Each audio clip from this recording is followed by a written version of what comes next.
Hey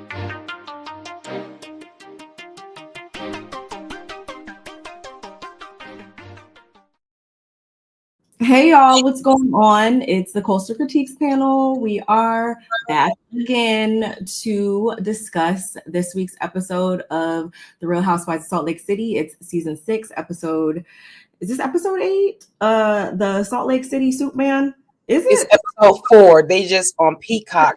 They put watch what happens with them. So it's the first one, and then watch what happens. They put it as the second episode. So if you look on Peacock, it's gonna say episode 8, but it's episode 4, sis. Yes, y'all. It's episode 4. Don't quote me. But anyway, we're gonna get into it. We got a lot to discuss as always. So stay tuned. Let's go.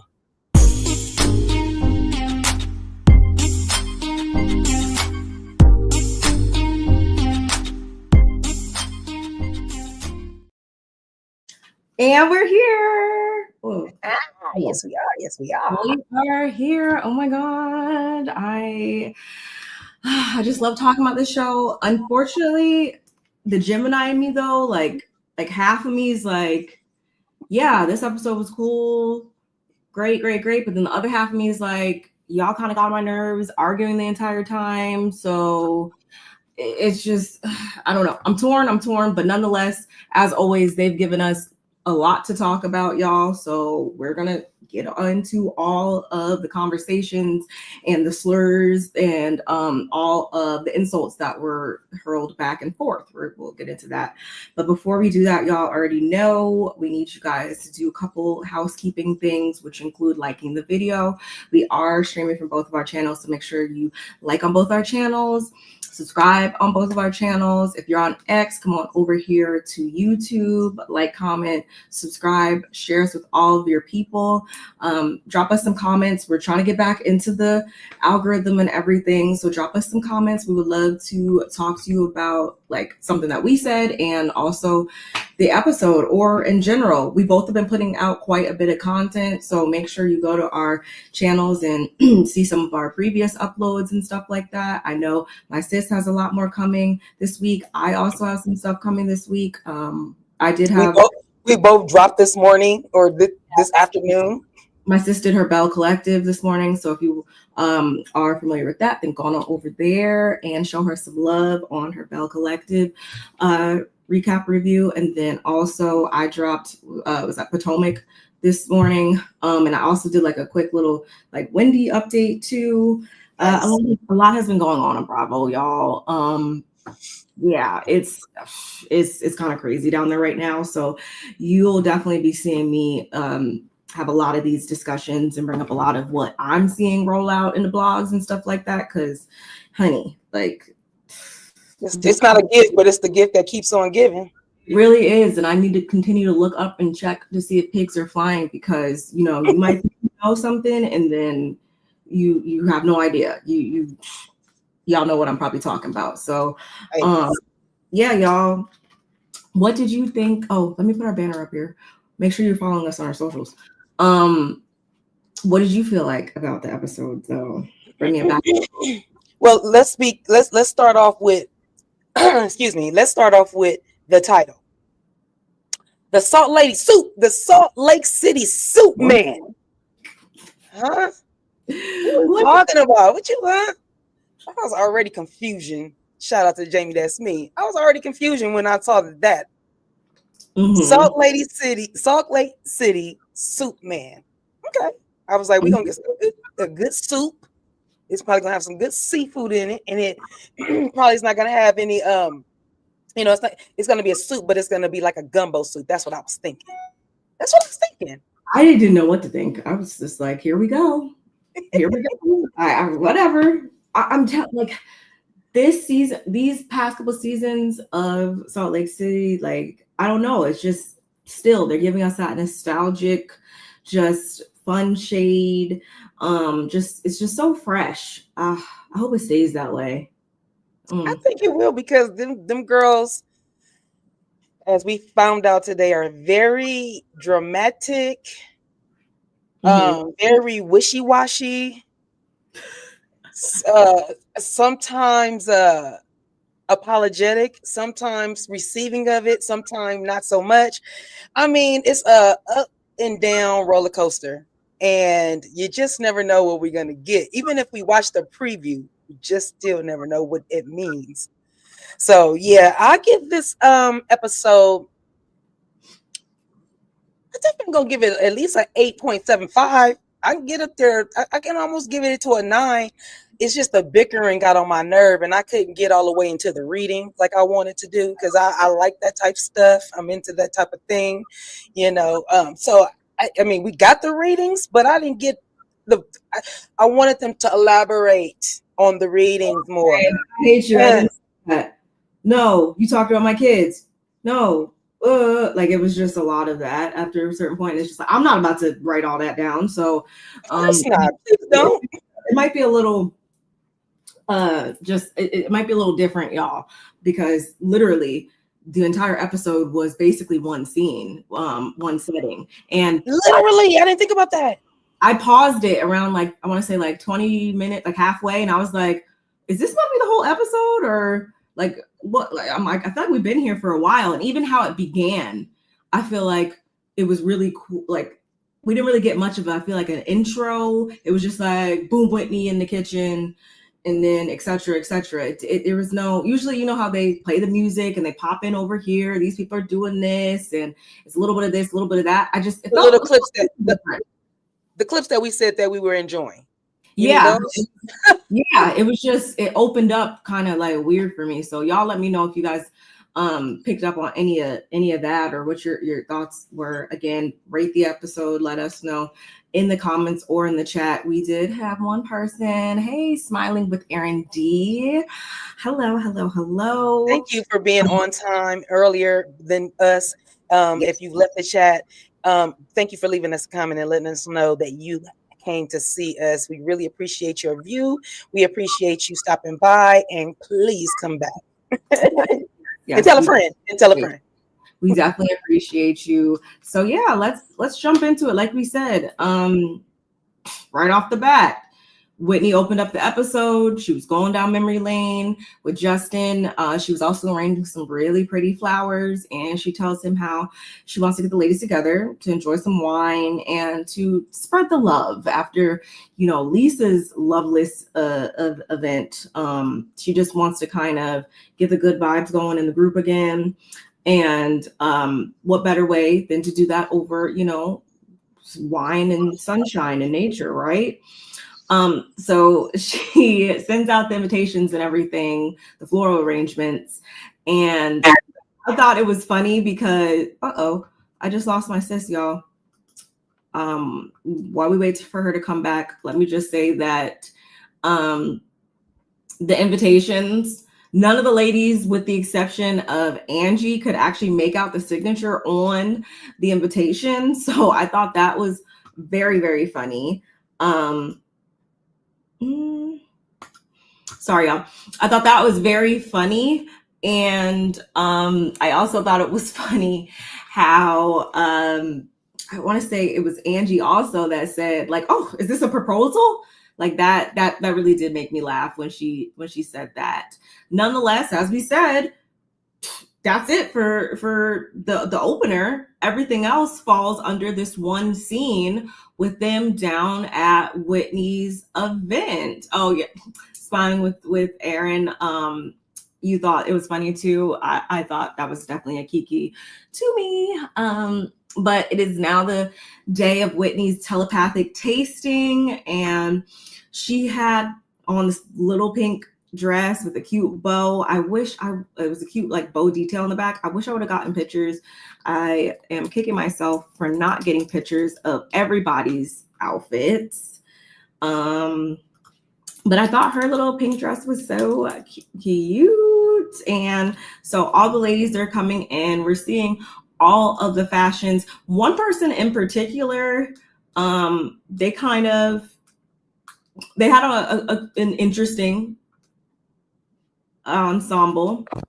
Oh, you're back.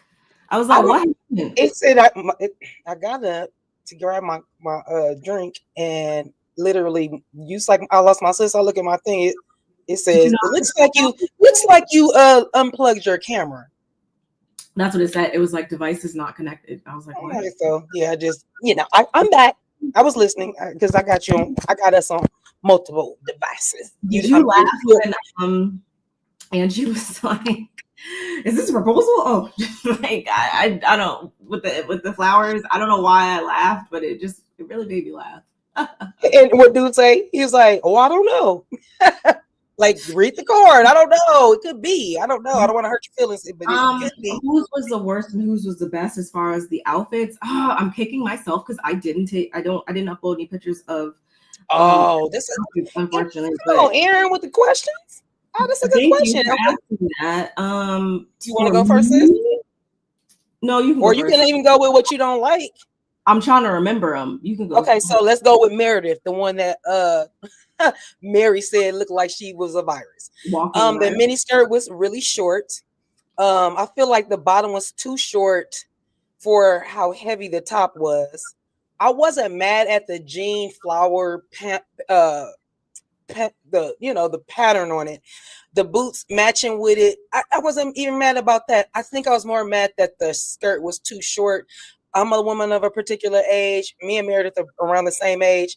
And I will, because I have long legs, my skirts do probably could be a little bit longer too, but I have long legs, so I need to show more of my thigh to give the full effect. But I didn't think it was as bad as Mary thought. What do you think, sis? No, I didn't think it was as bad as Mary thought at all. It was more so, I think Meredith, her style, I'm not gonna say it confuses me sometimes. She loves a blazer. She loves a structured look. A blazer with no shirt or bra. I love that. That look be popping for me for her. I say, get it, girl. Go off. I do like sometimes I really like her looks, but it's almost like I don't know if I want to put them on somewhere different or if the look was wearing her just a touch, or it's just maybe it's her personality. I don't know. You never really know exactly what to you do know what to expect, but you don't, if that makes sense with Meredith. So I do have pictures of her outfit and her outfit only. I appreciated okay, come on now. I really liked it. I love when the outfit, like you have the matching like boots, and like I love I don't want to call it monochrome because that means color, but I love a head to toe patterned look. So I would wear it. I definitely wear it. And I love the way that flower is on top of the boot like that, covering up more her thigh than the other side. I think that's fly. I actually like this stance, the way she looked right here. And that was the other thing I was gonna say. I liked her hair in a ponytail. It was just giving a young vibe for me. It didn't look like, I'll take that back. Right here, it doesn't look like it's wearing her. When she walked in, it looked like it was wearing her. So I think on the still picture it looks super cute. And I feel like when she walked in, I don't know, it looks bigger. Because remember I told you guys it looked heavier on the top and then smaller on the bottom. So right here, it actually looks really cute. So okay, I love that you got at least one picture. Yeah, and honestly, the worst I would have to say, for me, I liked certain elements of Mary's look, but altogether, it threw me a little bit. I think with like the colors of certain things. I saw like some purples, some lavenders. I think I might have seen like the pink on the glasses, like certain elements of it. I liked all the pieces individually, but certain elements I just didn't together. They just were a little disjointed. I would have liked to unbutton that one button on her blazer that she had buttoned. I don't know. I just really was like, I just want to unbutton it. So I'm gonna say that's my least favorite as well, because until you like started talking about it, I was like, what does she have on? I like the way that lavender looked on Brittany. I like the way the pink really Brittany came in. I was like, come on, Brittany. The cutouts was cool. It would look like a wrap around her. I know it wasn't wrapped around her, but it gave that look, and it was fitting her nicely. Her hair looked pretty cool. I actually like her hair now in the confessional. I need her to keep that hair right here, at least right here. That long hair is making her drab. It's pulling her down. It's weighing her down. She needs to keep her hair at least right here. Just like when they went back and showed Whitney getting her tattoo and her hair was long. I was like, girl, I'm glad you cut your hair. Like, you wouldn't see your pretty face if you had all that hair. That blonde hair would be like super short though. Like, I seen this old picture of her and it was like super short. I didn't see that one. I was like, I don't mind. Probably aged her. And probably made her look older. She can probably wear that when she gets older. But yeah, so Brittany looked cute. Whitney's dress was cute. I like the baby breath in her hair. I always love a baby breath. That just looks so pretty and dainty. Heather, I can't really remember what Heather had on. Like, I didn't. Not thinking about it. In the flowers dress, like, it wasn't really anything. Like, it was a safe, memorable. Yeah, nothing memorable. It was Bronwyn though, which actually Bronwyn wore that jacket before, so that was cute. But what was underneath it was cute. The flowers, the coat she wore in with all the flowers on it. Yeah. I've seen her in that before, so I was really happy to see her. And what was she had on? And right here, she don't even have the neck piece on. I'm not sure now if I liked it. I think I like it without the neck piece, but I love butterflies. Yes. So I love butterflies, and I have them tattooed on my body. But so yeah, she looks really pretty. I like it, and I'm glad she didn't go too heavy on the makeup, because sometimes she likes to match her makeup to the color she have on, and it goes overboard. So less is more, Miss Bronwyn. Hence what you got going on right now: a nice cheekbone, a little bit in the corner color, and that's it. Don't go too far sometimes. No, I agree. And then Lisa was just Lisa. Oh, okay. Well, I'm glad you said Lisa. And the last one for me is Angie. Why you got on cheetah print? Oh, I loved Angie. No. I love cheetah print. I love what she had on. I didn't like where we was at where we were at, and everybody else is kind of springy and flowery looking. And here she come in her cheetah print. Don't get me wrong, baby was bad. Outfit bad. I love cheetah print. I took my cheetah print off today. I should have wore it. I was gonna wear cheetah print today, and I was like, oh no, I want to wear my Inglewood hat today. So, so that's why I was like, lady, did. But literally, I love cheetah print. So, I wasn't saying that Angie was bad. I just think that she stuck out like you usually do when you wear cheetah. Yeah, if it was spotted to be worn, it should have definitely been like florals or butterflies, even, or fireflies, I don't know, but it should have been more natural that way, springy natural than safari natural, I feel like. Here we are, here we are. So thank you, Erin, once again. Thank you for bringing that up. I like it better without the necklace. Okay, agreed. But going back to the scene though, y'all, Mary, the venue in particular, Mary wasn't so much of a fan of it. She had to let us know that I don't know what year it happened, but on a particular Christmas day, the former owner of this vineyard unalived himself and his wife in front of the dog, and said dog was not the same afterwards.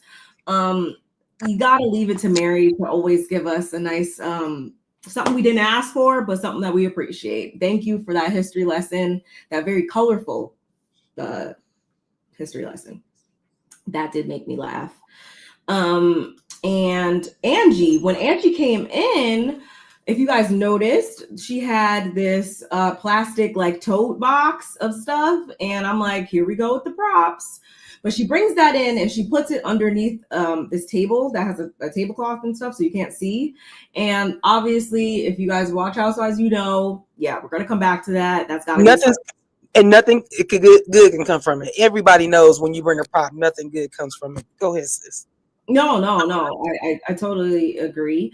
Lisa, she was arriving there to support Whitney. She wanted to support Whitney, even though she can't see it for Whitney half the time.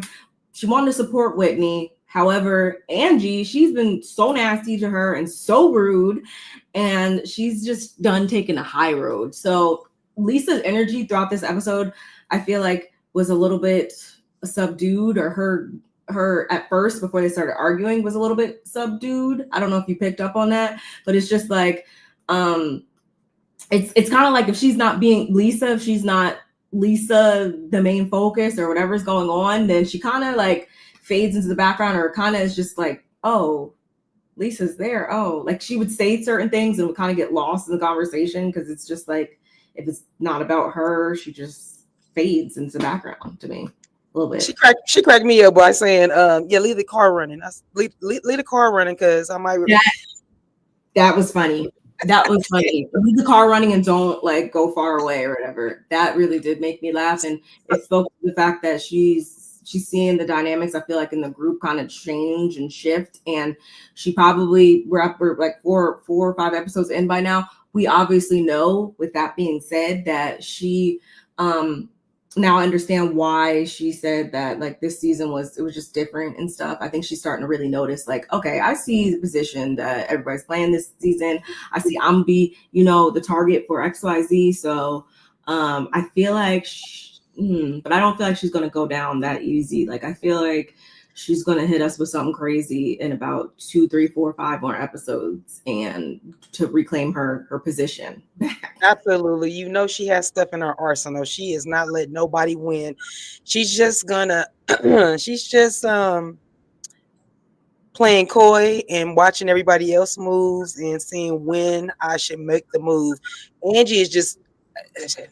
Angie's not understanding, just shut up for a minute, so that if Lisa's gonna look bad, she's gonna look bad all on her own. She doesn't need your help, but you keep messing up. So, but we will get to that. And on top of that, I want to go back to Mary before we get too far. When Mary said, the bad juju, why would she have this at this venue and stuff and all this other things? And I was thinking to myself, you know what? I know Mary's a pastor, and I know they didn't know they was getting their readings done, but literally readings go against the Bible and all this stuff, right? Mm-hmm. So literally when she said that, I was like, dang, not that she's right, because I don't really think, I'll say that because that's a whole nother story. I just feel like if you believe in the Bible and you believe in everything and God made everybody, you would think that he would make some people with gifts. So you gotta respect. You have to show the same respect to either side is always what I think. But even if you have beliefs, like you should also respect that there's an opposite to that belief too. Exactly. And as far as her saying, you can invite the spirits in, but you can also invite the devil in. And I was thinking, true. If you are a mean-spirited person and you're going to go get a reading for some reason, and your reading, you want to go in there talking about, I want to go put a rule on somebody, or I don't like somebody, and I want this person to go 187 somewhere. You think that you're not bringing that negativity into the light and bringing it out and bringing it into the universe, whether it's the tarot reader, the palm reader, whoever it is. I don't think it's on them for that reason. If anything happens for that reason, it's because of the person, not the person that's the reader.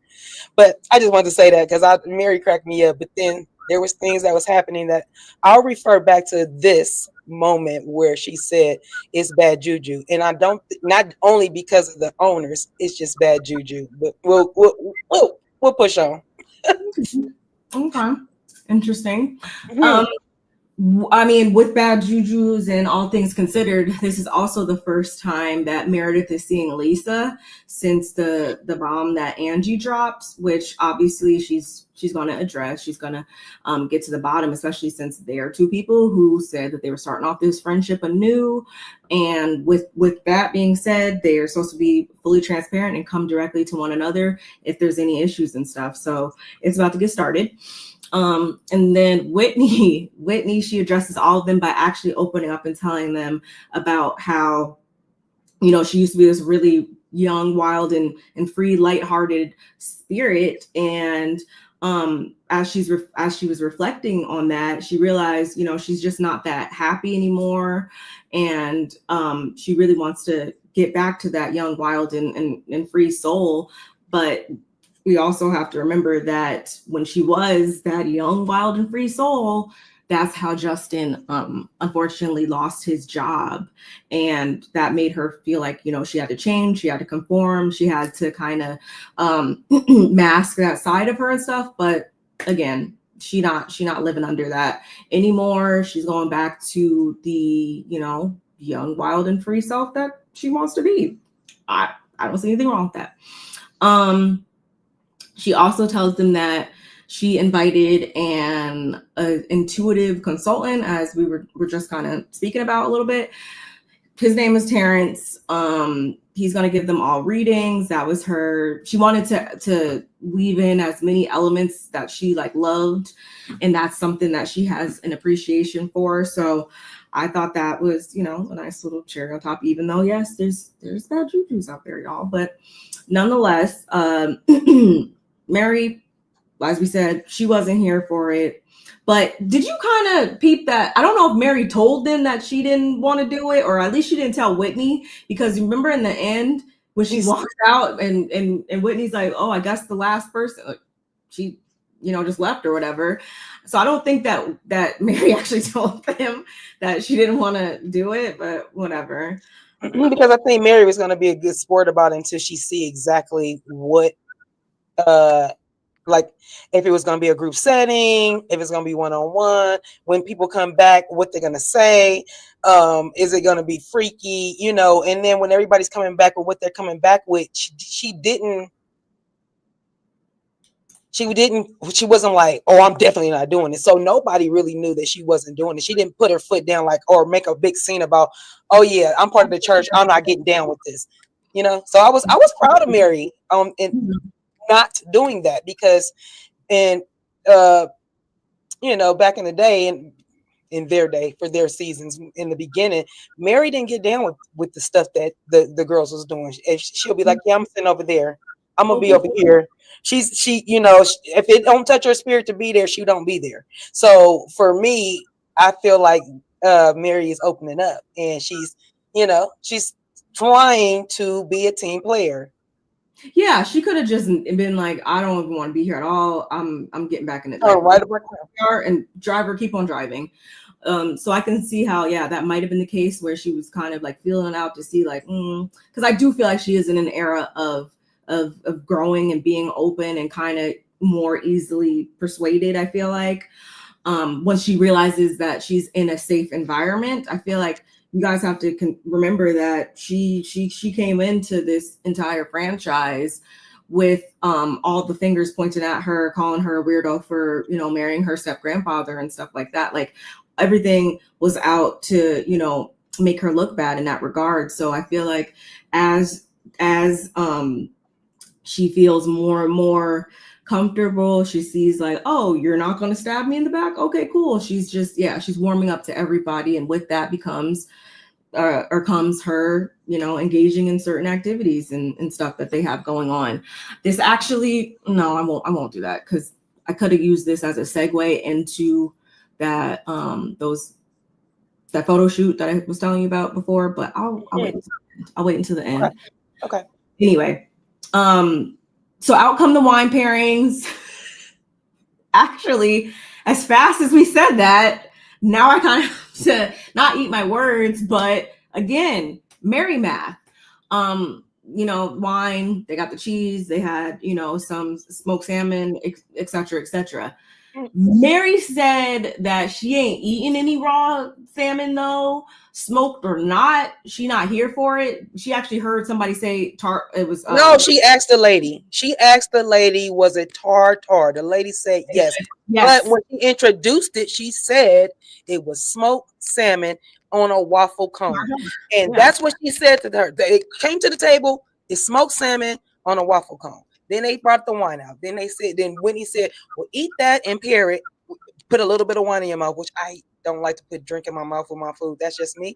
But literally, she said, do that so you can pair it. So now you can say what Mary said. Oh, yeah. Smoked salmon tartar. Like it's this one thing. But if it's smoked, it's cooked. If it's smoked, it's cooked. Tartar, I should say. She don't care. She don't care either way. She was like, she eats it and then it's going to go down into her belly and then it's going to like multiply and camp out and start having babies and hanging out, and it's just like never ever going to leave her system. That's Mary's math. I've never had that happen when I ate, smoked or not. Like that's never happened to me. I don't, as far as I know. But I love that she elaborated on, why. And you know what? I respect that. If she feels like that's going to be an issue for her, she should stick to it. You know why?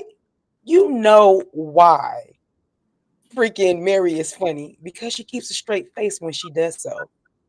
Can you believe that? This will be like, yeah, because I'm going to give the fish CPR.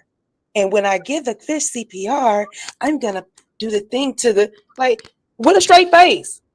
I'm talking about straight face. So I'll just be like, Mary. So yes, Aaron, she is the funniest. It don't make no sense how funny she is. Okay. So yeah, Mary, I think Mary is going to be the MVP always from here on out, especially because me and Barb was not fans of Mary. Oh shoot.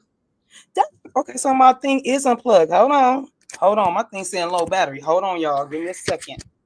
Oh if no. If I come out, it's because I'm plugging up stuff. I'll be right back in. I'm just saying. I don't know why everything is plugged up. So let me check where my stuff real quick. Directly after that, though, y'all, Angie, which I actually knew coming into the season, I caught wind of this or whatever, maybe on a blog, whatever, that Angie was going to be selling her house. So her house has been officially on the market. She says that, she's opting. Their house is super modern. They've always had modern homes. I believe that was one of Electra's, like, one of her gripes was that she did why we gotta live in this like glass house probably. So there she decided we're gonna go for something like a little bit more traditional, I guess, and have some space for some animals. Might get some goats and everything. This is when Lisa's like, oh yeah, I can be a farmer, or I think I'd be a good farmer for like a week. And everybody's just kind of like not even paying attention to her.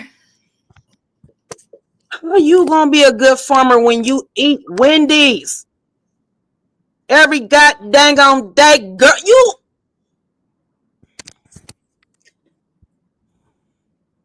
All I know is the girl don't even cook.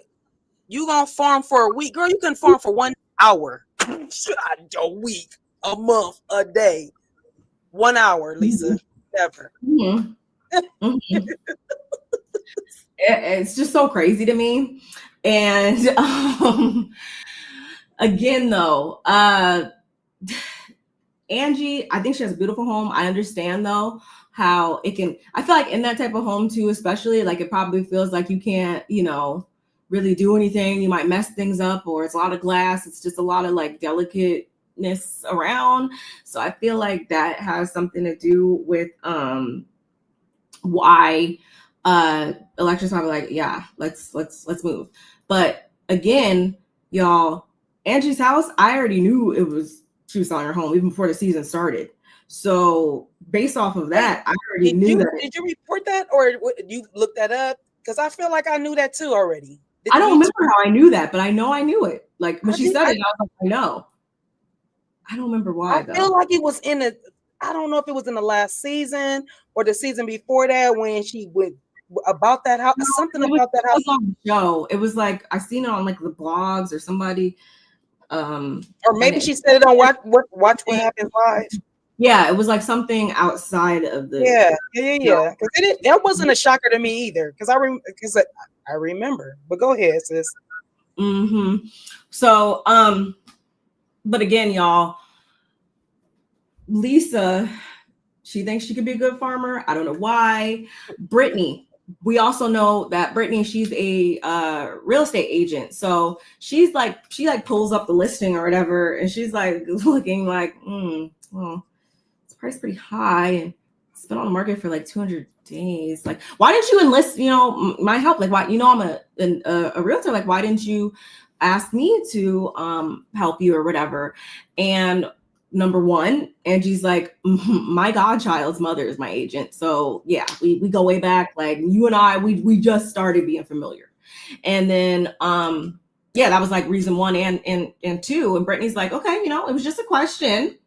And you know, based on my knowledge, it seems to be priced too high. You know, you want to price it accordingly from the get-go. And Angie's like, no, you know, she's stating her claim and she's saying that no, my agent, like they gave me this advice and we are doing things how we're doing things, and she's not letting Brittany get into her head about anything, even though I will say we can't trust Brittany in the love department. We can't we don't see it for freaking we don't see it for her when it comes to her and Jared. But as far as I know, yeah, I don't see why she wouldn't be a credible realtor or whatever, because that license will be yanked. So I do understand how she's like, well, you know, based on, you know, my knowledge of of real estate, the real estate industry, you should have freaking, you know, set it at a better price from the get-go. So I kind of understood both sides. Okay, I understood both sides too, sister. But here's my thing: what she bust her out with. I mean, yeah, it should be it should actually be at the right price at the right, you know, at the same time, so you can get multiple people. She said you can't get multiple people for a $4.5 million house. I said $4.5 million house. I said, yeah, she might be right on that. I don't mean, but they live in Salt Lake City. I mean, I'm sure there's people that got money, like, but like literally that's true though. Like that's not like no $100,000 house and you get multiple offers. We talking about $4.5 million. Okay, and we've all seen Angie's house. Angie's house is bad than a mofo. It's all white, crispy white windows everywhere. Okay, so I freaking love my freaking Angie's house. Like, so hello. And it's funny because like you said, not Angie, but weirdo Brittany. I had to tell my brain weirdo for Brittany's name to come out. Did you hear that? I was like, weirdo Brittany. I was like, Brittany, you're right. She must know a little something. She couldn't be in the profession she's in to, you know, if that was the case. So I agree. Two things could be true at the same time, but yikes. Yeah. And another two things could be true, which is that, like, yes, Angie, your home is beautiful, and sometimes larger, as much as I know, sometimes those types of properties and not just your average, you know, traditional home down the street, like, yeah, sometimes the way in which those get sold and stuff, like, it's going to be kind of like a different process or, you know, different timeline. I can understand that, but I can also understand how you know, in her real estate bag over here, Brittany's like, no, that's not how this goes. This is my, you know, thing, and I don't come down to your salon and tell you how, you know, what's the best for this person's hair or whatever. So nonetheless, it was a stupid, like, petty little exchange that ended in them going back and forth about who lives in the most prestigious zip code. I loved how Lisa had to get like Potomac. I'm like, are we exactly, like, where exactly are we? Because and hey y'all, everybody's coming in. Thank you. Hey, our hello. Hey Cav, like, hey y'all. Thanks for tuning in. Yes, we appreciate y'all so much. Yes. So Brittany, is this when they bring up Jared? No, I don't think so. Oh yeah, and Angie also called Brittany effing clueless. So, you know, that's always going to get things started. Just at that moment, though, who other than Jared calls? Why is Jared calling? Jared's not supposed to be calling because Jared's supposed to be on ice for like 30 days minimum. But Brittany let it be known that no, that didn't even last 24 hours. Like, she's so weak-minded. That's annoying to me. That's why her daughters don't respect her. They can see the weak-mindedness in her. And for nothing, I'm sure they don't want to run over their mom, but I'm sure they do.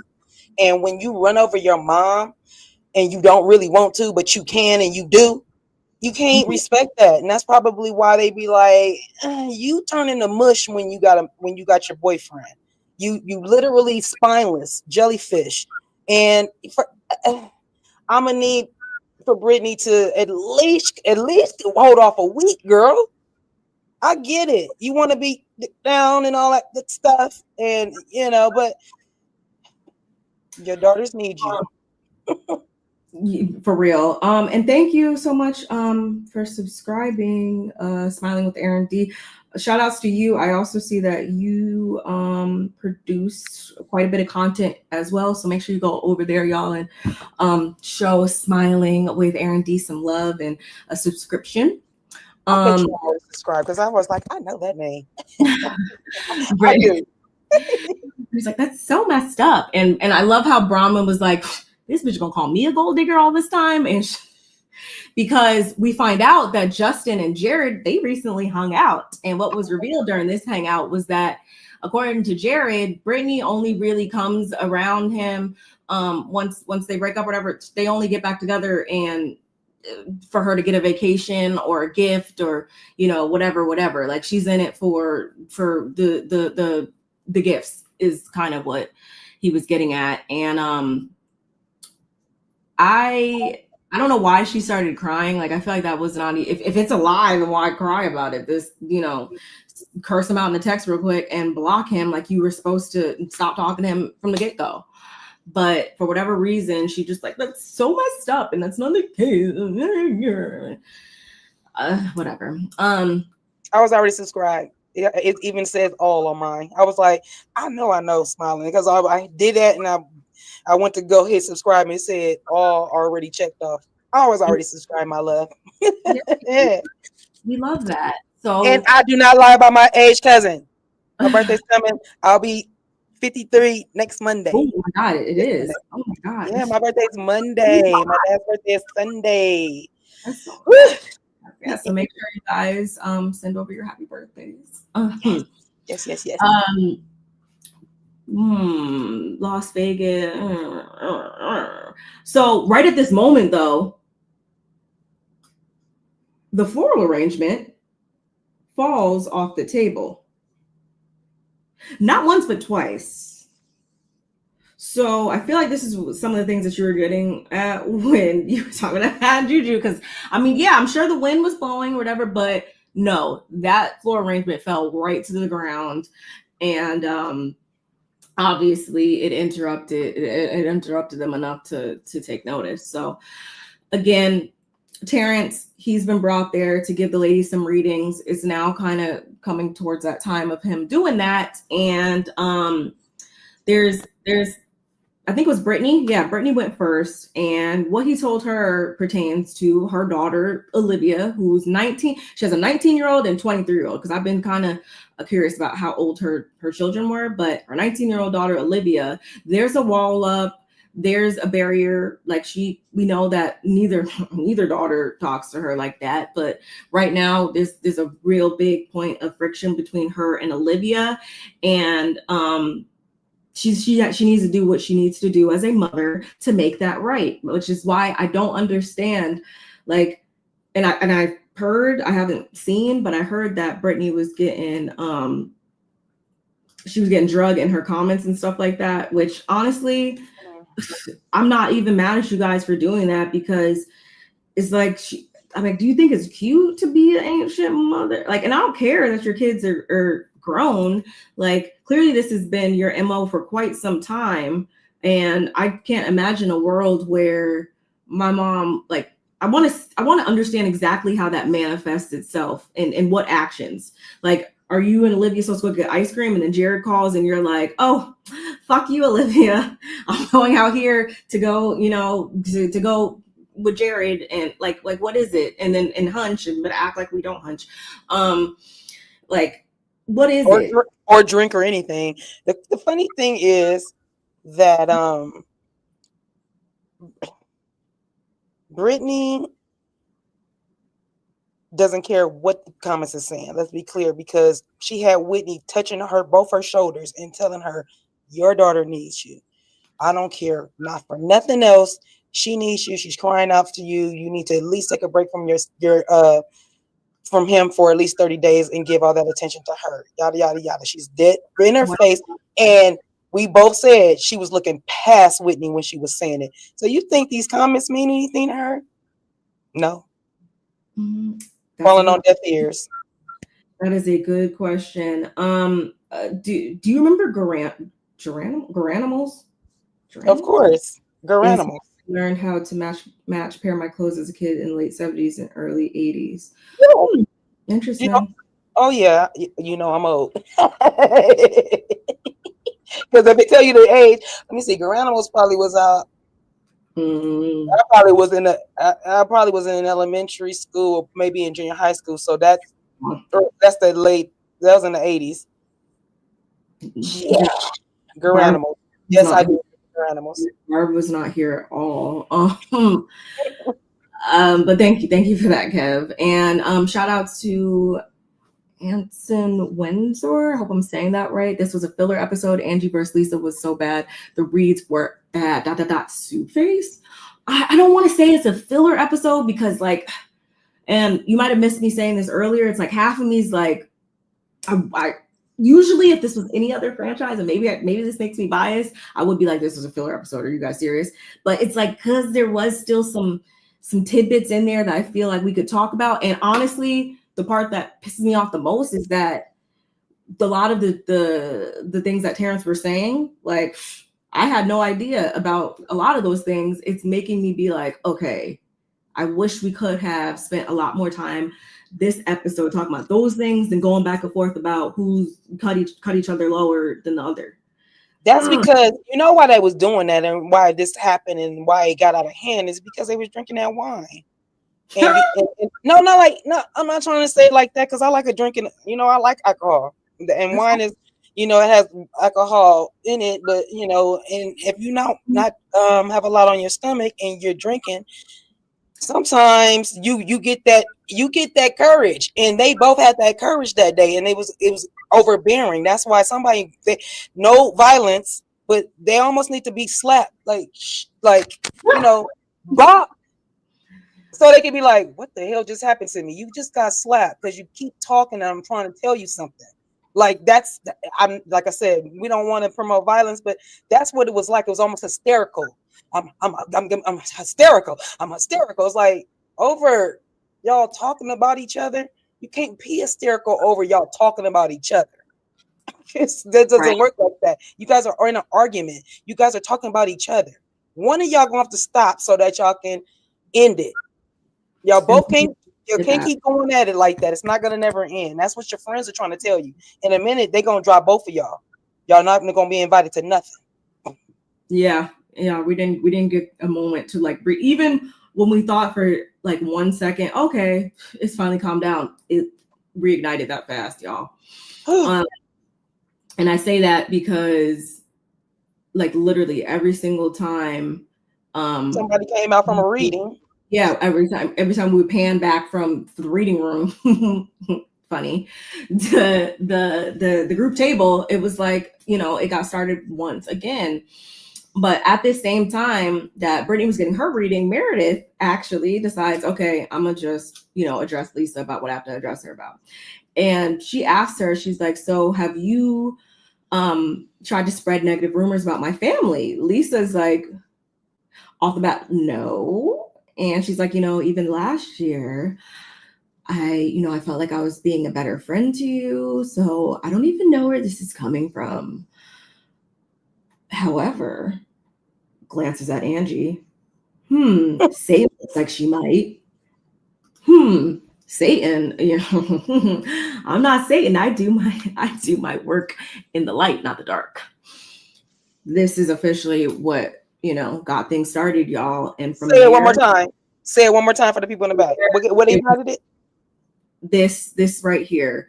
It was this stone that was cast that literally ignited this entire back and forth that took over the rest of the episode.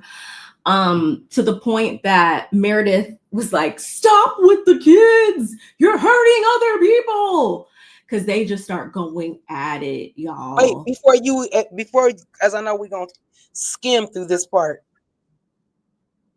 Did y'all notice that we never got what Angie said to Meredith out to Lisa?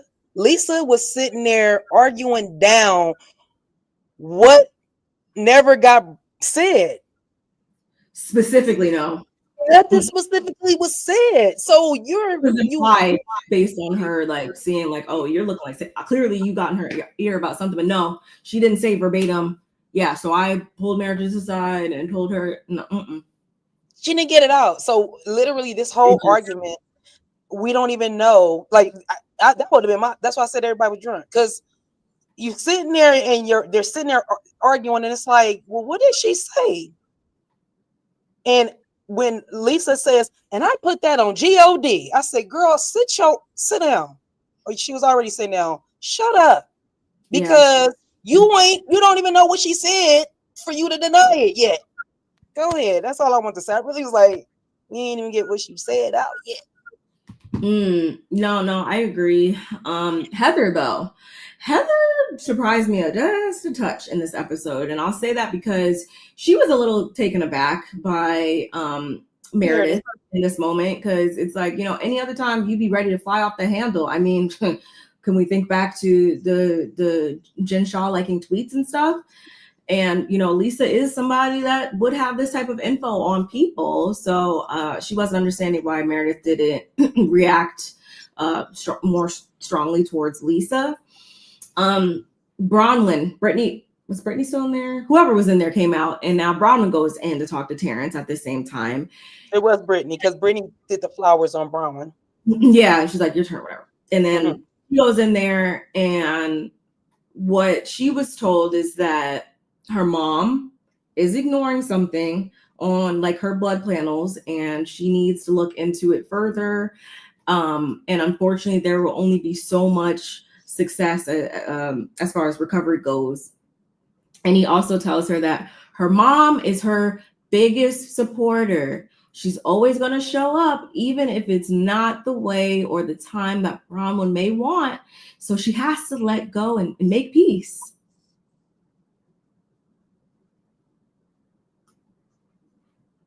What you think? I think so. I'm gonna let you. What you think about that? I'm still trying to find the words that don't make me sound completely heartless.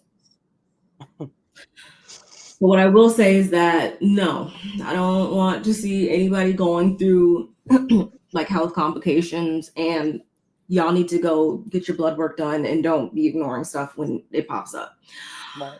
But it's just like she's just, this is like one of those ethical dilemmas that actually happen in real life, where it's just like somebody that you might be at odds with or have an issue with or whatever. Like you might not be in a perfect place with the person, and it's just like something like this will happen, and it's like, do I just ignore all the prior hurt and stuff like that and just just act like it didn't happen and whatever, or do I stay feeling how I feel in this moment even before hearing some news like that or whatever? I can understand how that would be like, that would give somebody a lot of like, that would make somebody really confused. But it's like the part about like she just supposed to like let go of all that and make peace. Like, no, like how she still feels is valid. And knowing Bronwyn being a people pleaser and being like somebody who always is worried about how the other person feels, it's like knowing this now, that's probably exactly what she's going to do. And she's probably going to make herself feel guilty for still even having like 1 ounce of a negative feeling towards her mother now with this news on the table. Like that's what she was doing with the father. Remember, she was like, oh, well, I shouldn't even feel as bad because that's his wife and she should feel the most bad. And, like she kind of puts herself on the back burner. Huh? She puts herself on the back burner. Her feelings, it's not even the back burner. There's no burner. They're not on a burner. They're poof gone. Like she just like, oh, these feelings that I have, like, who needs these? Dead. Like, what? Like, And I hope it wasn't produced. I'm sorry to cut you off. I just hope it wasn't produced because I know that could happen too, but I hope it wasn't. That would really piss me off too. But what I was gonna say, in contrast to what you're saying, I took it as when he told her to like leave it in the past or like leave it alone or whatever. I took it as, stop being so hard on yourself. You're never going to please her the way you think you need to please her. She already loves you. She's your biggest cheerleader, and you don't need to keep trying to prove yourself to someone that loves you unconditionally, because there's not enough proving to do.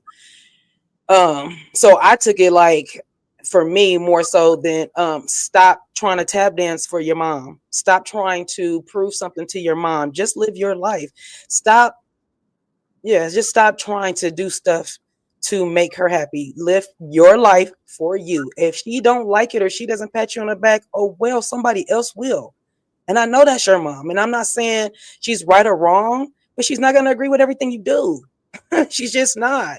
And that's okay. She's okay to do that. So I took it like for her to stop trying to please your mom. Your mom is already your biggest cheerleader. So stop doing that. You're driving yourself crazy and everybody around you crazy doing that. No, I like that you broke it down that way, and I can see that too, and I can see that coupled with the fact that obviously she's already accepted, like she already obviously has some level of acceptance for like her mother, and knowing how her mother is. Like she's the one that was like, yeah, moving with me and is doing all this stuff. Like obviously, like she wants to remain connected to her mother, to her parents, whatever. So it's like, yeah, if she pairs that with what you said, and it's like, I said that, you're gonna come over here and I'm gonna help you and stuff like that. I'm gonna make sure you're taking care of yourself or whatever. If you have anything, to do, because then that's just gonna leave her mom in her own, misery of like, oh, I'm so upset that my daughter's living her life this way and doing this and do that. Sometimes you just gotta leave that person in that and say like, oh mom, like, yeah, this is how my life. Okay, well, here's your dinner. It's on the table. Like, I don't know. Like you're just gonna have to just shrug that off and not let it raise your blood pressure. And I feel like once she masters that and gets that ass into some real therapy, then she'll be fine. She needs therapy. Come on now. Therapy is sure. Like with her type of trauma, I think that that needs to be first on the list. And thank you, Kev. And yes, Kastanevas Park holds a lot of good memories for me too, my love. My kids played. Kastanevas, I used to live. My first apartment was around the corner from Kastanevas Park. So yeah, I love Kastanevas Park, Rogers Park, Darby Park. I'm an Inglewood baby. Love them all. That's so funny. So next up in goes Meredith. And as much as I say all the time, like, why is she still on this cast? She's giving friend of. I forgot Meredith is here.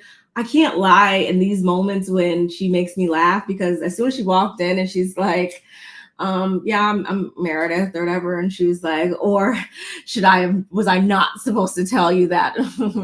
It's just like she just lives in her own like bubble of like, I don't want to call it corniness, but just Meredithness. And I don't know why, but it just made me laugh and remember like why she probably is on this show, because she's being her own little bubble of Meredithness. And I feel like that really probably did make her laugh whilst there's a fire going on outside. Like she's always just over here, and then everything is going, made me laugh. Why we couldn't close the door? So that he could do his reading correctly, and then everybody. I was like, can you close the damn door?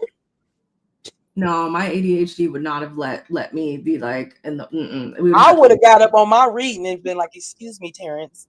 I would have not worked. And sat back down. Go ahead, Terrence. Now that we have all the attention on me. Don't let me hear my name out there, because then I gotta get up and come, regulate and figure out what you guys are talking about me. Yeah, door needed to be closed. Definitely. Closed.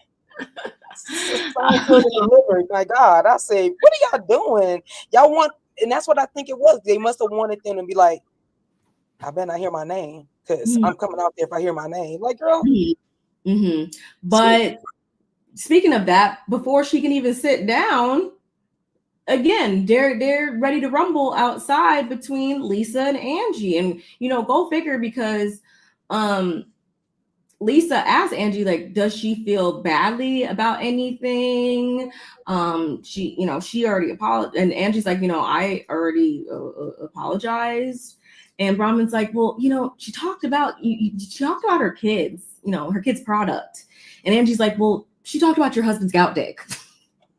We have to hear that one more time in this season.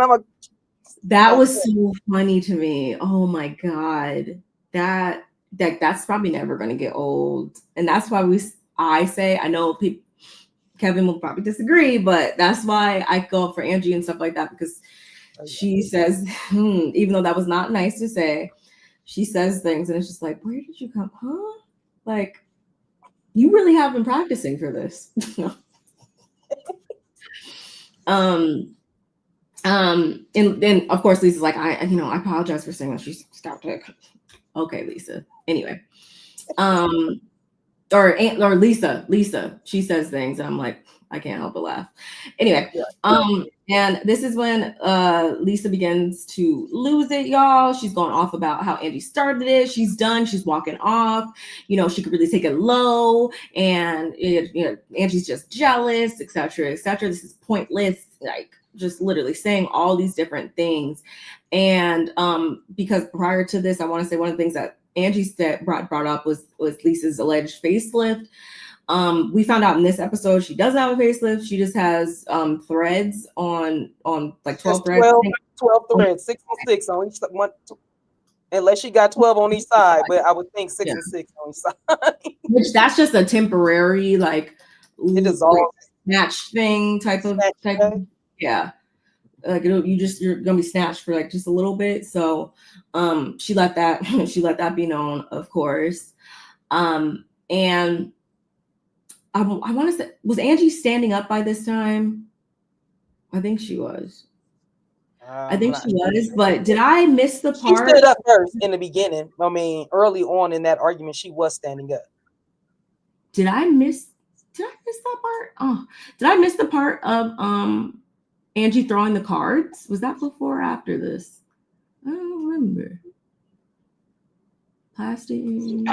Yes, we can agree, Anson. We can definitely agree that Angie does not need to stand up to make any points, because when she does that, she sounds like Brittany standing up to give us an announcement. Sit y'all asses down, and I mean right now. I don't. I must have missed saying that, but when Angie started throwing the cards. And that's another thing. It's like when she's hot, she's hot. She's getting it. I could reason with her for a lot of it. But as soon as she steps the toe off into like doing too much plan, it's like, okay. Because I think throwing of the cards was like a lot and stuff like that. She could just been one card you could have threw. You threw all your cards, and then another card. Just held it up. She just held it up and been like, and what were you saying? Like she could have. It would have hit the same way. It would have hit the same way. Like, stop throwing your stuff. Like, girl. But Lisa, I want to say Lisa tried to skedaddle out of there at least 3 times, 2 to 3 times. She successfully does it in the end. But before she does that, Mary even had got up to talk some sense into her. And it's at that time that Angie pops in the room. And what Terrence tells Angie, unbeknownst to us, is that she has a new product coming out, very different than any products that she currently has. And she's starting a sunglass line. And I was like, oh, I love that. I love when the ladies, like, they take their platform, they really monetize off of it. I think that's awesome for her. And it's very on brand. We love to see, like don't get up here and start a business that has nothing to do with your brand. This has something to do with Angie's brand, because I'm sure you guys have seen she stays in some face covering shades. So specs on deck. Send up some, Angie. Send us some so we could do the review. So we could review do the review with the glasses on or something. Like send us some, please. Yeah, definitely. But I want to say that Terrence also told her that there's going to be some type of horse injury. We know Elektra has the horse, she rides horses or whatever. So something's going to go down with that, unfortunately. But Elektra will be fine. It's just going to happen to the horse. No, he said to the animal. Yeah, it's going to happen to the animal. He didn't say horse, but he did say animal. But regardless, that's what's animals that's in their life. I was going to say back to Anson's thing, and you were saying if it was produced. Now, Angie did say that the only people that knew was her, Sean, Elektra, and the people in Italy that is doing her glasses. Mm-hmm. So that makes me feel better because I believe that to be true. I don't think that she came in and told the producers before this scene. Now, after everything, the scenes are over and it's a wrap. Could have came out then, but during the scene, before this scene, I don't think Angie had shared with the producers what she was doing. So I don't think it was produced. And like I said, I think people have gifts, and I do think, and the fact that he was doing it with cards, not just coming out the side of his head. So, because certain cards do, because I have some cards. I don't do tarot reading, but I do reading with cards as well. But I do it with regular cards. It's a ancient Chinese, like Chinese fortune book, and you use it with regular cards. But literally, I just hope I hope that it does that, because the stuff that he was saying, it wasn't like super duper so in depth, but it was really on point for most of them. Literally. I definitely. I've gotten several readings. I could definitely believe in all that, and I don't have reason to think because that would actually harm his own brand, like him. So I hope he wouldn't come on here like I'm pretty sure he has a following for this and stuff like that. So that would just make him look bad and harm his credibility. So we'll have to see. I don't know what is going. I feel like I took notes in a different way, but for some reason, because there's so much damn arguing going on, you couldn't keep up. What do you, sister? You started off and I apologize for that. You couldn't, but I feel like I missed a certain part. But anyway, well, I know there was the part where Whitney brought Angie over to the side and to calm her down and tell her to when she physically was like, Angie. Like she physically had to separate them, y'all. And don't ask why I have my Norwal right here. Anyway, that's what's making me laugh even harder. But yeah, then Whitney had to tell her, Angie, shut up. It was like Angie was she was on 1,000, and it wasn't even that serious to me. I'm not in it, but that's why I'm alcohol. Blame it on we started it. Like. We never got to it. It's crazy. It's crazy, y'all. But Angie, speaking of Angie, at whatever point she goes and retrieves said Mary called it Tupperware, plastic tote or whatever. She brings it out. It's actually filled with all the things that Lisa gave her, including a brand new unopened bottle of Vita tequila, y'all. And Bronwyn was so kind to show us that it was unopened, much like the bottle at her own home. She made sure she lifted that high up so everyone could see. I'm glad she did that. Product. Because we've never seen because remember, I looked it up and it's not, I can't find it. I need an image search that from nearby. That is really a nice bottle. I like the angle and everything. But we know why Bronwyn's and Tots is not open, because when they had it on their trip, when Bronwyn and them took them on their private jet on their trip, Todd was like, yeah, what is this? And it was like, oh, that's Vita tequila. He was like, yeah, that's not it. So literally, that's why they bottle ain't open. Todd did not. He said, no, that ain't gonna work. Pretty bottle though. The packaging is pretty. Mary's like, why do we have this big old Tupperware? Who has Tupperware? No. hilarious. We haven't, cousin. No, sorry.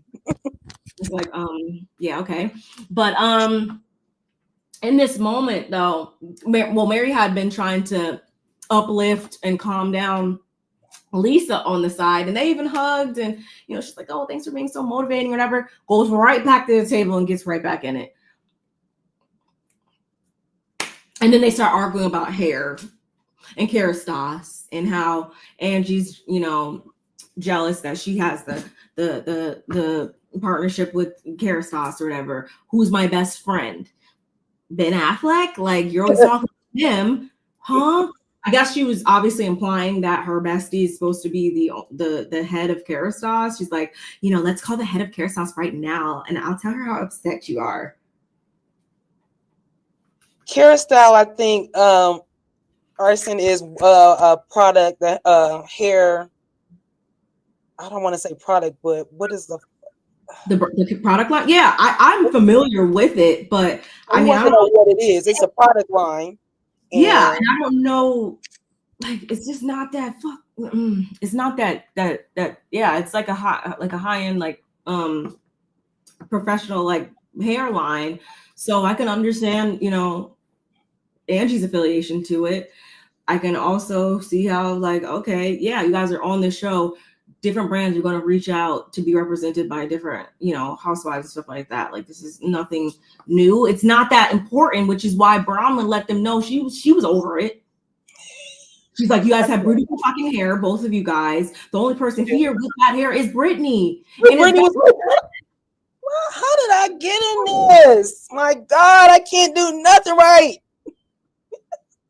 She was like, don't talk about my hair. Like, guys, you gotta love hair. You gotta love Brittany, because not for nothing, she don't get mad. Like, she just want to take it, and then she makes me feel bad that I'm laughing at her, because I'm like, you gotta remember she ain't shit mother. So then that round again. It's like, it's just Brittany. But then I gotta say, like, no, Brittany, you might be have your little funny, like, silly. No, because I almost called her a girl. That's the issue. It's like, you're not a silly girl. You're a grown ass woman. So you have children that are grown women. Yeah, get it together. Get it and together. Yes, Arthur, Kenya more hair care. Angie, Angie says she has products and stuff like that. I'm curious. I'm gonna need for Lisa to stop messing in her hair, though. I'm gonna need her to stop. I'm gonna need her to stop touching her hair every moment of their life.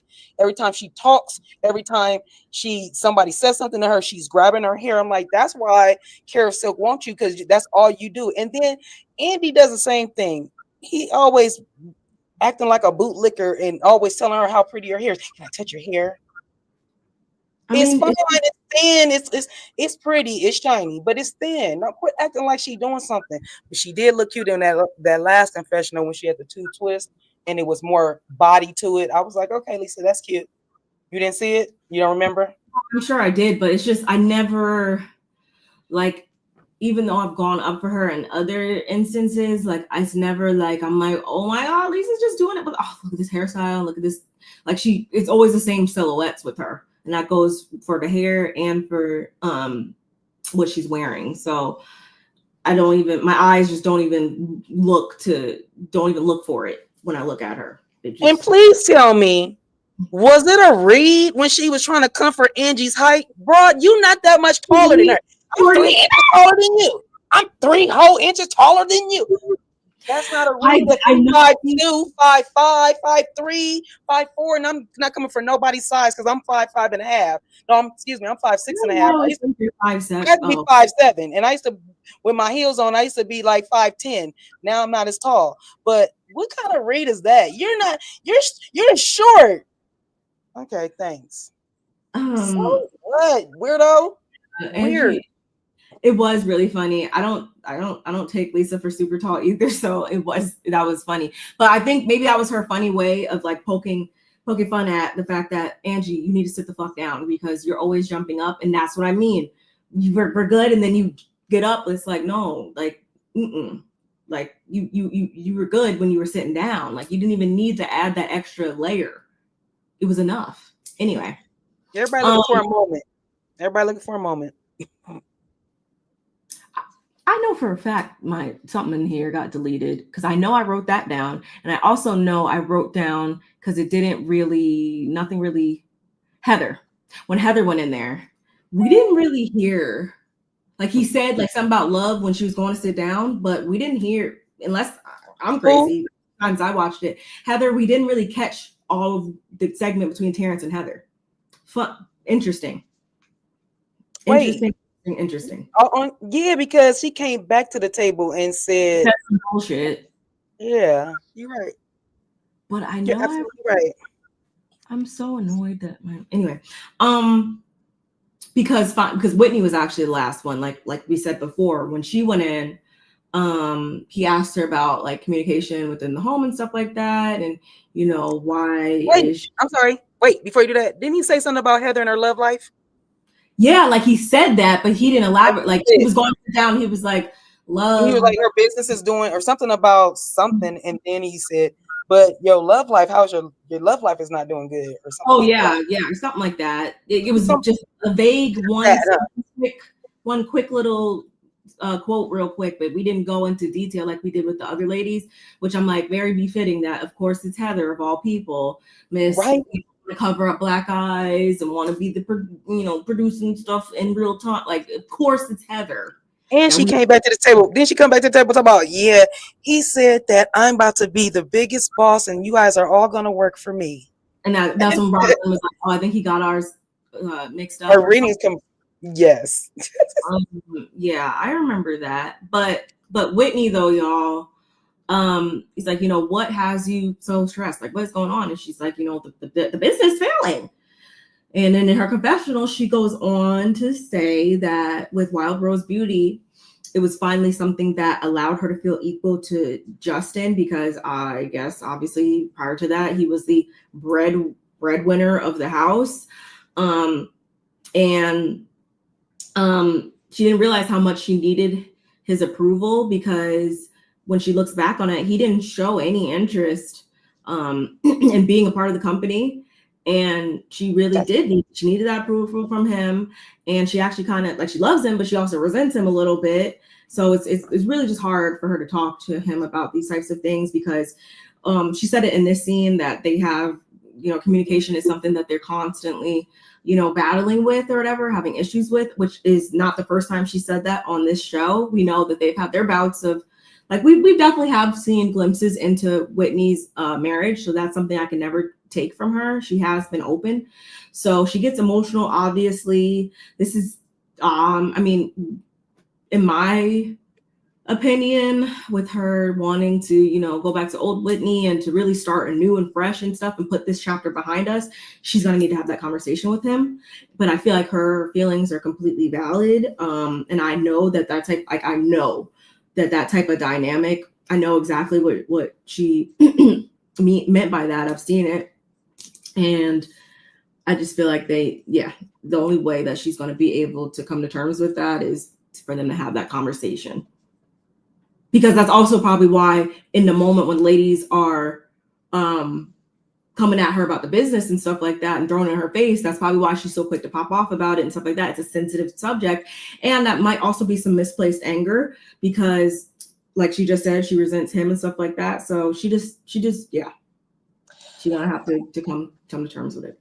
I didn't mention this earlier when you spoke on this earlier in it, when the scene started, or when the episode started, with Whitney trying to get back to her old self, and her, going back to being fun and the young, with him, like you said, losing his job, she changed herself.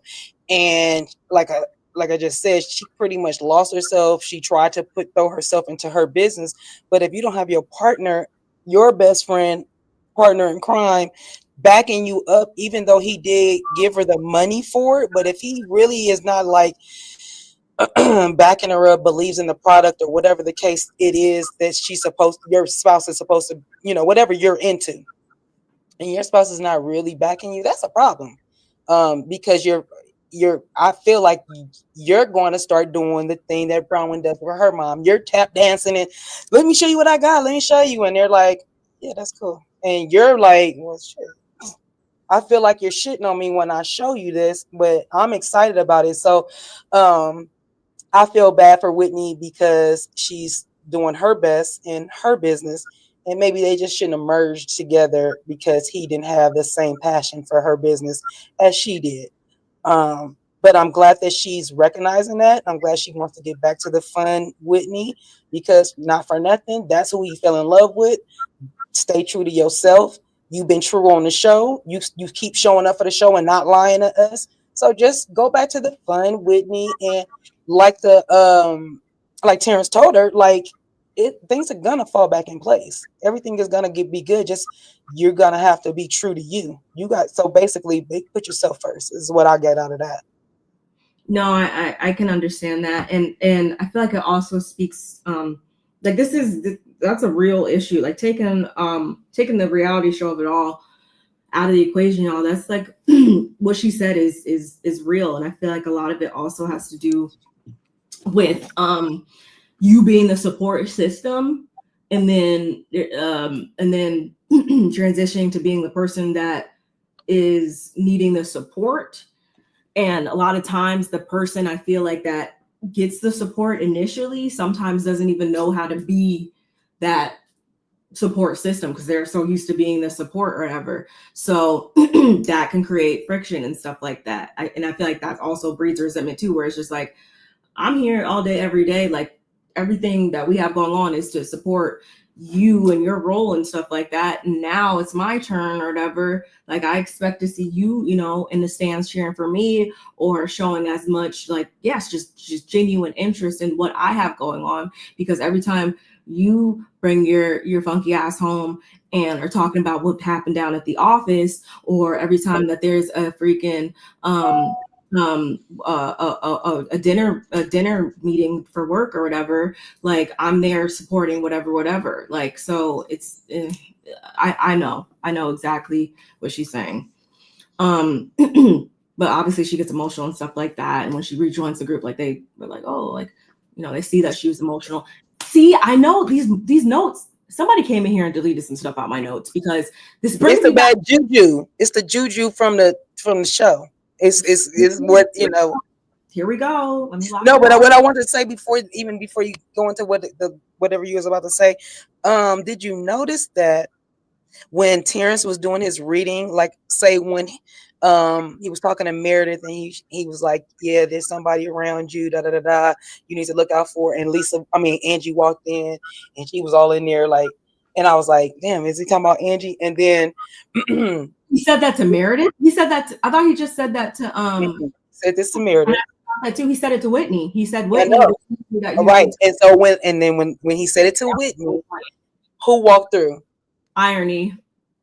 Like Lisa walked through because Lisa was leaving, right? Mm-hmm. So that was that, right? And then but then Mary left, but I wasn't counting Mary like he was talking about Mary. I was just counting. I was like, dang, is it every time that somebody walk in or interrupt or come through, it seems like that person is being the one that's being read about that person.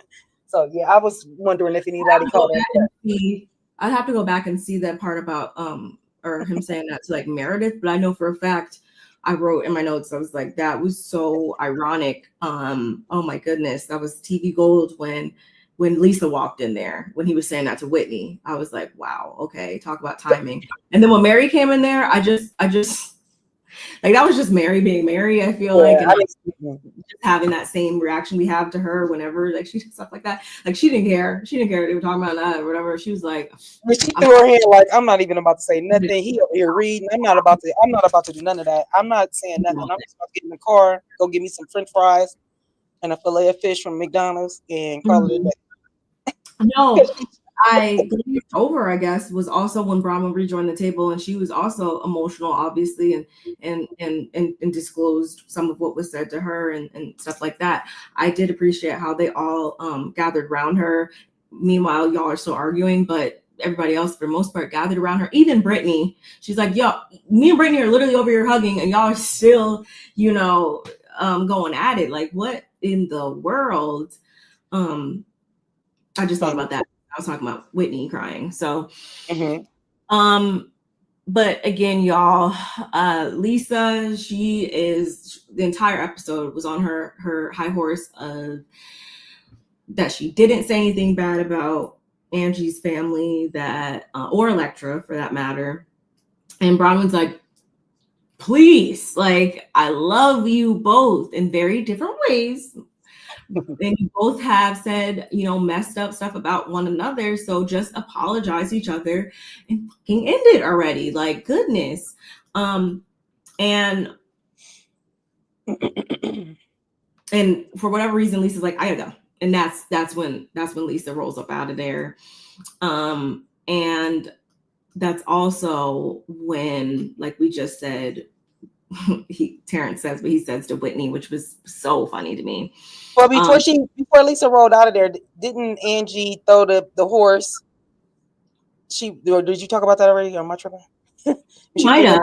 She threw, because before Lisa, when she brought out that plastic thing with all of the memorabilia and all that stuff, you did talk about that, but I didn't know if you said that she threw the horse, and that was kind of weird that the horse broke when, oh boy, so the Terrence had just said that an animal. I ain't seen an animal, you know, broke, but you know, but Electra gonna be okay. So I was like, oh that was like right around the same time, because that's right before Angie starts to get on her high horse of it was like cue the dramatics and get on your soapbox to talk about how you're not to be. You don't want a mud slung your way, and you're not gonna have people, you know, bringing you down and stuff like that, and bullied, and enough is enough. And everybody's like, Angie, good. To the point that Mary got up, comes over to Angie to give her, I guess you'd say, in Mary's way, it's more of a tough love, I would say. No, wait. Before you say tough love, remember Mary walked over there and said, "You say you listen to me, so listen to me." So she literally is trying to get her to, like, we're the friends. We're the two people. No, I forgot something else. See, what you forget, sis? What you forget? They are not doing another episode like this because I'm getting confused. We forgot the other part where Mary was telling Angie, because I think Heather also broke it down too, and she's like, you know, you're basically complacent. Like, you've been complicit in what Lisa's done in the past. And it's all it was fine, like, when you received the information from her. And then Heather was like, yeah, like, you know, you guys, but what the did Heather say? Hold on. Because I know I wrote it down, but I don't remember what. My mom says, look, hit that like button, hit the light, Heather. Or the government shut down. Yes, you are crazy. I mean, your comments, you making me laugh. It needs to open back up because I don't have time for that. Oh my gosh, no, literally. I know you don't, sis. Bronwyn. What the?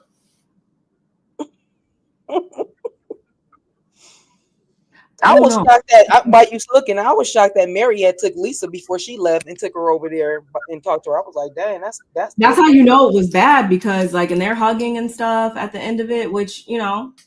Oh, crazy. No, I think something got deleted off of here, y'all. I'm sorry. Highlighted something and then accidentally backed it up, and because I've done that before and was like, oh my God, I just deleted what I did not want to delete. But I wrote that down because that was just another time where for once, I would say that Heather wasn't just saying the most outlandish things to support Lisa. She was more so vocalizing the flaws that Lisa has about herself and how, and her nasty ways. I don't remember what she said verbatim, but I was like, are you gonna confront Lisa like directly, finally, Heather, or what? Like, I don't know. I feel like we might get that this season, because she actually proved to us that she doesn't have on complete blinders when it comes to Lisa. So you do recognize some of the things she does. Okay. Well, Lisa gave her the green light on the last episode too, and told her, "Yeah, Heather, I really know that you love me and you care about me because you tell me when I'm not even right or when I'm right or wrong, you'll tell me." So yeah, Lisa gave her the green light to go ahead and if I'm doing something wrong, I'm gonna hear it from you. So yeah, get her, Heather. Yeah. And this is pretty much, I guess, yeah, right before Mary's exit, she's like saying to Angie, trying to calm her down and stuff like that. And that's one of the things that Angie said was what she said, everybody, goes back to Lisa or whatever. Like, you went back to telling Mary that she went back to Lisa too. And Mary's like, what did you just say? Like, no, she pointed at everybody. She said, "You guys all went back to Lisa." She pointed at Heather. Heather, she just like pointed at Heather. "You went back to Lisa." She points at Mary. "You went back to Lisa." She turned around and was like, "You went back to Lisa." And she was like, "Even," I don't know if it was Brittany. "Even Brittany went back to Lisa," I think she said. And then Mary, go ahead. Now you can say it. And then Mary's like, yeah. And so this kind of brought me back to last season because Mary was like, "Oh, like, bet. So yeah, I'm done with you." Just like that. And she's like, I'm not, in her confessional, I want to say she was like, just because you are upset with somebody or whatever, like, basically Mary's like, that doesn't mean I'm not gonna like mess with them or whatever. I didn't appreciate that, and I started to get irritated with Mary in this moment because I feel like that's the same thing that Angie could have said last year when I forget what happened between Brittany and Angie, or not Brittany and Angie, Brittany and Mary. And Mary was like expecting Angie to pretty much just blindly just automatically take her side. But in this same instance, now you're telling her like, oh, just because she's upset with Lisa or whatever, like, doesn't mean like you're gonna be mad at her because she wants you mad at her or whatever. Like, that's a double standard. And I said last season too that I didn't like that whole because we're in it or whatever. You're like, I'm done with you. You just like cut it off or whatever. Like, that's not cool. That's not true friendship. That's not a true relationship. Because you talk about it. You don't just like, if you just cut somebody off like so easily, if they're just that disposable to you, then I don't know. I don't know if I can really fully trust you because, oh, I'm done with you. Like, are you for real right now? Like, I don't know. yeah, because Mary didn't listen to those old ways right there. And I was like, I don't like that. Well, I kind of agree with what you're saying because Mary actually, what I want you to do, I'm done with you. That's what it looked like. And the fact that Angie was trying to explain herself when she said what she said. You didn't even give her a chance to tell why she said what she said when she said she apologized to you. You guys are friends. You forgiven her. All these people have forgiven her, and that's true tea. So, Mary, why you get so upset about it? You shouldn't be done with her because she told you that you and Lisa never were really good friends, but you tolerate her now. That's true tea. There's nothing to get mad about. And like I said, Angie was trying to explain it. You didn't want to hear it. So you was kind of looking for a moment at that time too, for whatever reason. I don't know. Because I think really she didn't want to do that reading. So she was like, exit. I gotta out. I gotta out right now. And I'm gonna take it. If that's what it was, then just say that because this is this is what I don't. I'm like, I can't get behind this, Mary, because you're kind of like the double standards are showing themselves right now. Because if the roles are reversed, you would not, like I just said, you would not be cool with Angie taking that type of stance. But like we said, then Mary makes her exit. She over it, y'all. And the episode begins to come to a close, but not before, because Jared's called at least 4 times by now. Let me call him back. No. He's called 4 times, but then he texted 5 or 6 times, and so nobody wants to talk to Jared but Brittany, y'all. But for whatever reason, wait. Whitney said, "We don't want to talk to Jared." No, we don't. Like, why would y'all want? You made it seem like she was about to be on a speakerphone, and y'all all was about to say hello. Go ahead. And Bronwyn, though, she's like, so do you pay Brittany's bills? What's up with that? And he's like, well, I've helped her from time to time. Interesting. Interesting. Well, we're gonna go back to putting you on ice. How about that? Is what she said in so many words, and said that Brittany will now be giving you up for Lent. So yeah, she'll speak to you in May. Bye. And you know doggone well, Brittany was like, he's like, oh my God, here we go again. Because wasn't that Lisa last season that like texted from her phone and that caused issues?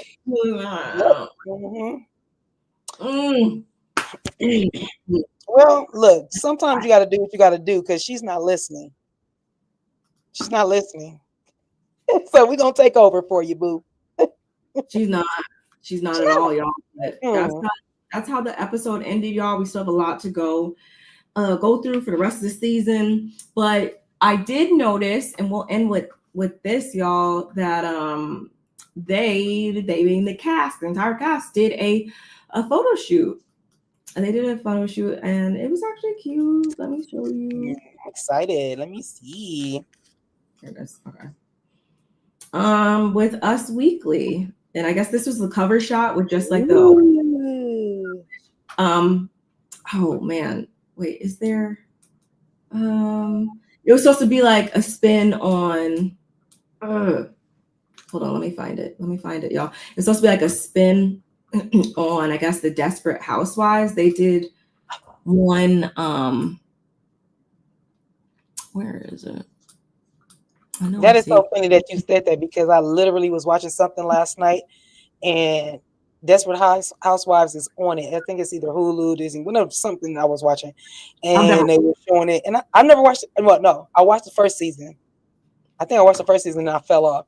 So I don't remember it. But yeah, I think I watched the first season. And so when you said it, I'm like, dang, I just literally thought about that. Just saw that.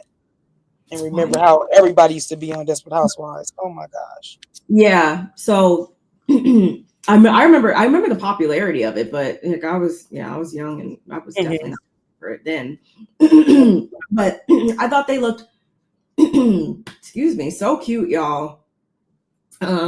Obviously we can see that everybody's in swimsuits except for Mary. She said I'm time for that, whatever. Well, not surprised there, but I mean, it would have been cool to kind of like, I'm not telling her to abandon her own morals and ethics and all those types of things. We get it. She is a lady of God. She's not about to have her knees showing. I get it. But it would have been nice to like still put her in kind of like a more summery outfit. No, put her in a bathing suit and a cover. I mean, come on. Like, yeah, I'm saying a long bathing suit and a cover and a one piece. There's very and a cover up that looks like a dress, but just have it where you can see that I do have a bathing suit on it, but I'm a woman that likes to be covered up. But yeah, I feel you. This is not. She looks out of place.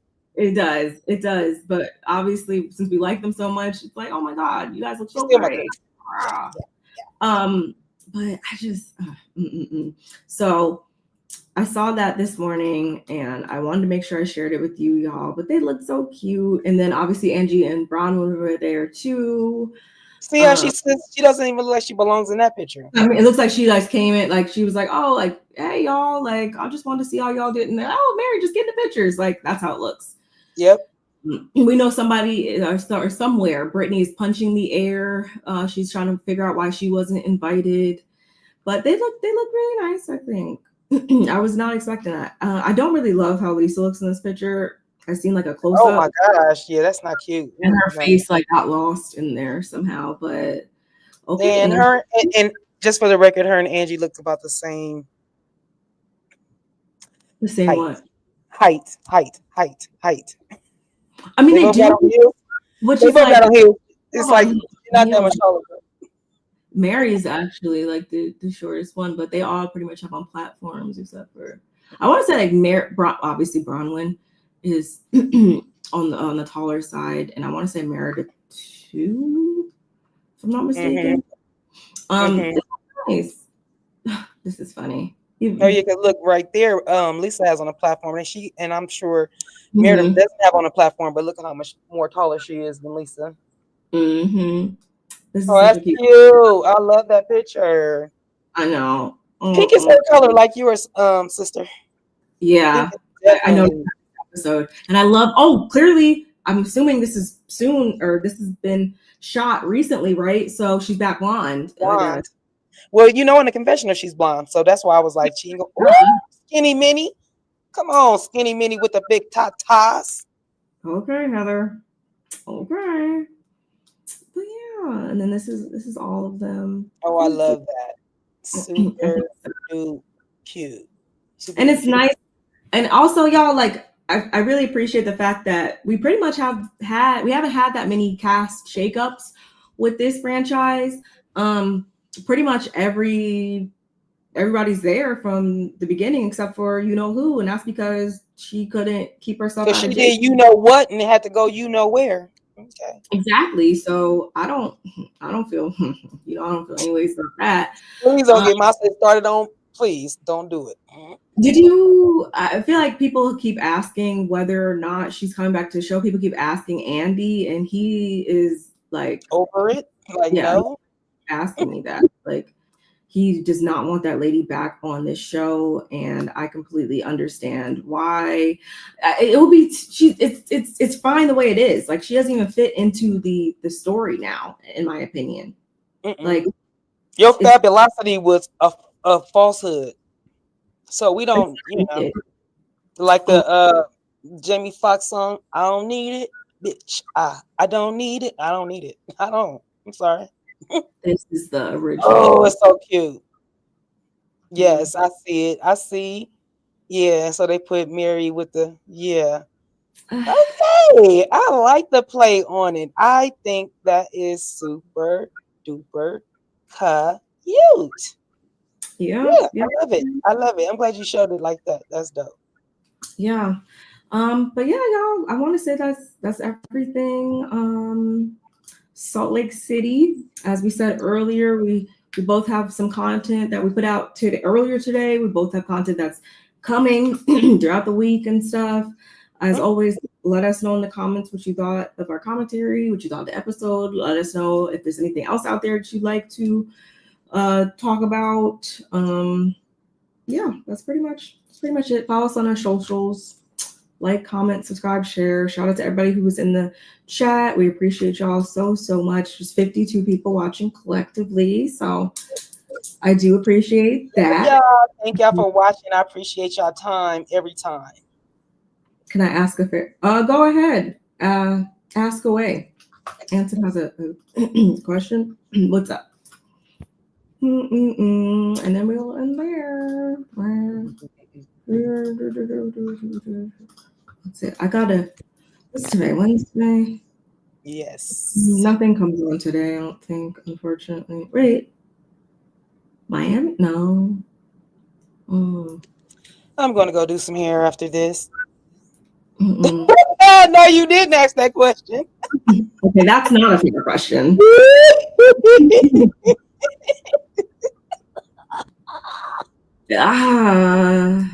I'm shocked that my sister's going to watch. Oh crap! Did you watch? I sent you because if you guys don't know, Monica, you know we like to call her Gunica. Did you watch her and Carlos interview that I sent you? No, I didn't see it. I gotta go back and look. Yeah, I'm about to go do some hair, so I'll watch it. I didn't finish it, but I did see that Carlos King invited Monica down there to talk, and it was like, and we want to know what's on her mind. I mean, she talked a little bit about her like baby, you know, because she had another baby, y'all, and stuff. So she talked a little bit about that, but it was like, girl, you just want to be back on the show. But honestly, though, if I had to make a choice. I guess it would be Monica. No, wait. They both probably got the same amount of money in their bank accounts. It probably would be Monica just because that was a good season, and even though I don't think she ever should have been in the cast in the first place, I would say hers because it wasn't bad TV, and I feel like she was quick with it. That mother, oh my god, that mother. But good TV right there, good reality TV. versus Jen, like she just wasn't good TV, and it wasn't fun to watch. Jen was mean. Jen was mean. I don't appreciate her pouring that glass of champagne on Angie that first time. I was like, girl, who are you? And why would you do that to a grown woman? So yeah, I'm gonna roll with Gunith in my damn self. I'm not messing with Jen. This is also kind of a little bit, this coincides a little bit with what we talked about before we came on, where it's like lesser of two evils almost. It seems like Jen literally, there's many victims that she wronged with her actions. Monica over here, technically speaking, what she did wasn't downright freaking illegal as far as, you know, it's something I still wouldn't do. I still think it's icky and corny, but ultimately she wasn't like defrauding people out of like thousands and thousands of dollars and stuff. So is she just, I don't, when I think about what Jen did and look at her and all that stuff, it's just like, that's not even fun to watch and stuff because you're just not a great person. And yes, it was Jenny that was fired. Yeah, I'm glad you asked her. She don't need to ever. She can stay going for forever and a day. But yeah, y'all, that's all we got. We appreciate y'all so much. Unless you got something else. No, that's it for me. That's it for me. Appreciate you guys coming in. Don't forget to like it on both our channels because you guys know we stream from both channels. Even playback game, you guys know we love y'all a lot, just like the ones that are showing up in our chat when we go live. So you guys are appreciated just as much. Leave us a comment. And again, the X, thank you guys for showing up every week. We really appreciate you guys for watching. Yep. And we'll see you guys next time. Bye. Bye, guys.